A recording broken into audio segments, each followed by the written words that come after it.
à tous. Aujourd'hui dans cette vidéo, je vais vous proposer la présentation de la nouvelle œuvre en littérature d'idées présente au programme du bac 2022.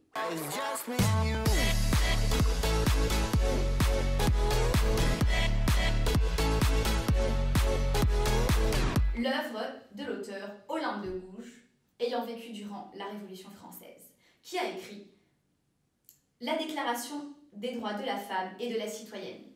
Alors, je pense que ce n'est pas un choix anodin. Il y a forcément une réflexion et un lien avec tout ce qui se passe actuellement. Le combat féministe pour les femmes, le combat pour la lutte contre les inégalités sociales entre les hommes et les femmes, et puis évidemment peut-être dans l'idée de défendre ces pauvres femmes qui se font battre et qui malheureusement décèdent des suites des coups de leur conjoint. Il y a vraiment cette thématique très forte que de vouloir représenter le pouvoir de la femme et montrer que le pouvoir de la femme, que son envie d'exister et que son droit à l'égalité même existe depuis et même avant la Révolution. Qui de mieux alors qu'Olympe de Gouges pour représenter ceci? Alors, je vais vous parler de cette femme extraordinaire. Olympe de Gouges, née dans une famille de bourgeois drapiers, s'installe à Paris où elle mène une vie assez libre pour l'époque. Elle aime être courtisée par les hommes et n'a aucun problème à vivre sa vie de femme, disons, libre, et puis aussi une vie sexuelle tout à fait libre, ce qu'elle prône d'ailleurs dans son œuvre. Elle se consacre à la littérature notamment et rencontre de nombreux auteurs comme Condorcet. Elle est d'ailleurs contre la terreur et lutte contre Danton et Robespierre et toutes leurs pensées à cette époque assez dures et effrayantes. Elle publie plusieurs pièces et romans, notamment qui sont en faveur de la lutte contre l'esclavage. Elle n'a donc pas qu'un combat féministe, elle a aussi un combat contre toutes les inégalités. Et c'est ça qui est intéressant dans son œuvre et que vous devrez voir. Il faut penser certes au féminisme, mais séparer aussi ceci. Ce n'est pas qu'une femme, c'est une citoyenne. Et là est la différence. Elle est pour toutes les inégalités, en tant que femme, mais en tant que citoyenne.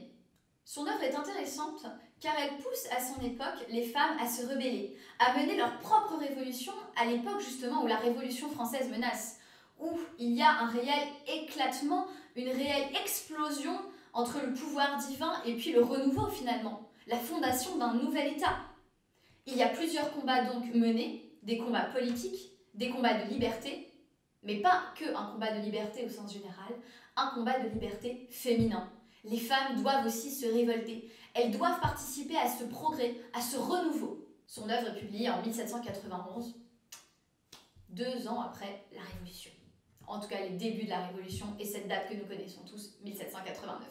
Dans son œuvre, Olympe de Gouges déclarait que les femmes avaient des qualités intellectuelles tout à fait semblables à celles des hommes et qu'il était donc naturel qu'elles devaient être les égales des hommes.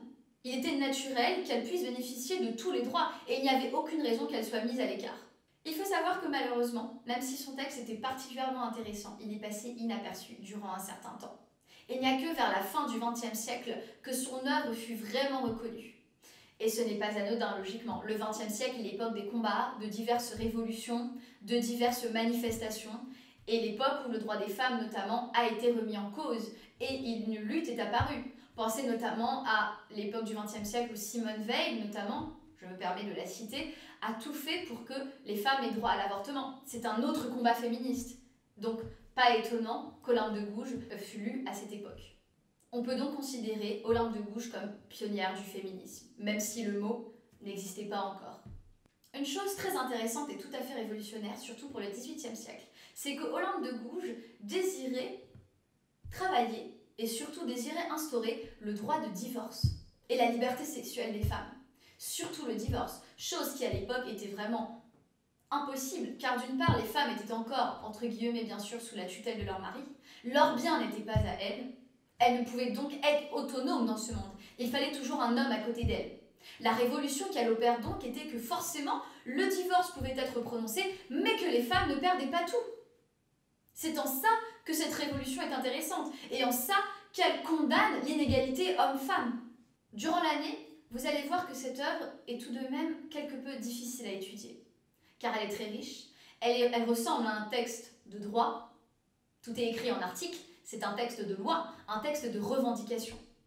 Il y a énormément de questions, énormément d'hyperboles, énormément de critiques, d'accusations et d'apostrophes contre la violence des hommes.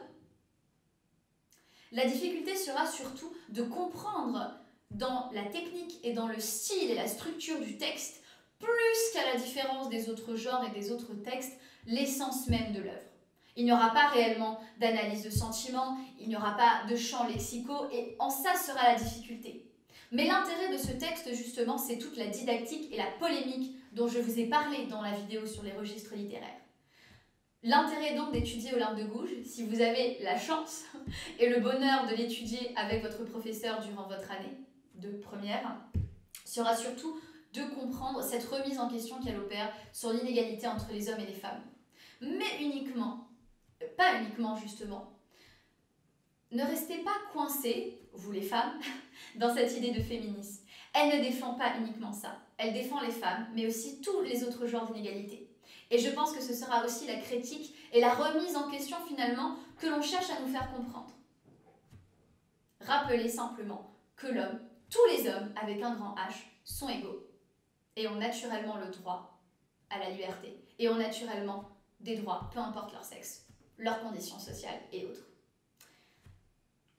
Quand l'année 2022 commencera, l'année scolaire bien entendu, je vais forcément publier mes commentaires et mes analyses linéaires. J'espère que vous pourrez les voir, que vous pourrez l'étudier. Et même si vous ne le travaillez pas avec votre prof, n'hésitez pas à venir sur Nouvelle Classe pour essayer de comprendre l'intérêt de lire Olympe de Gouges, car il ne s'agit pas uniquement d'un programme scolaire, il s'agit surtout de comprendre. Merci à tous d'avoir regardé cette vidéo et j'espère que vous comprendrez l'intérêt et l'importance d'étudier Olympe de Gouges. On se retrouve l'année prochaine pour l'étudier.